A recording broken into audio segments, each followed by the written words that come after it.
In a kingdom not so far away lived a master of the flame named Pierre.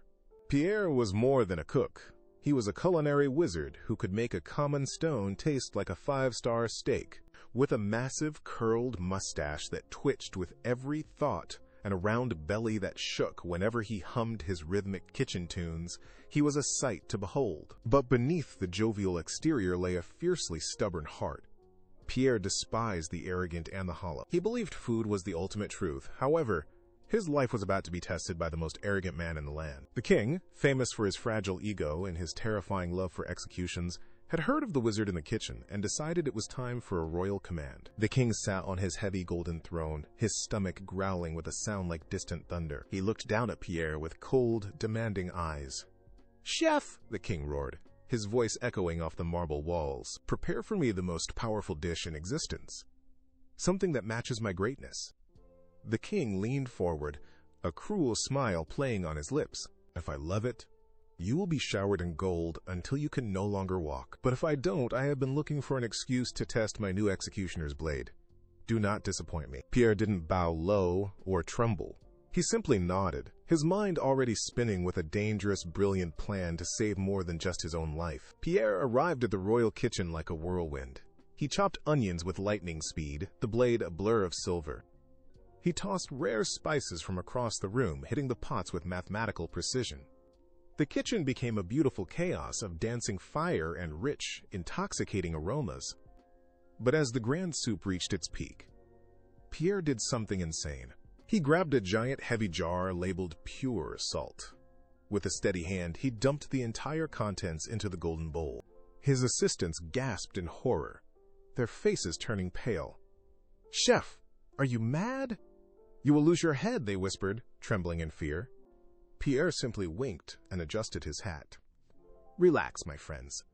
The king just needs a little seasoning in his soul."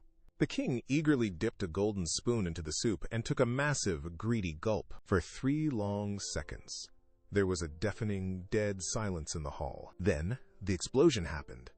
The king's face flushed into a bright, angry tomato red. He began coughing, gasping for air, as if he were drowning on dry land. He violently slammed his fist onto the royal table, sending plates rattling. "Treason!" the king roared, his voice cracking with fury. "This is the Dead Sea in a bowl! Why did you put so much salt, you fool?"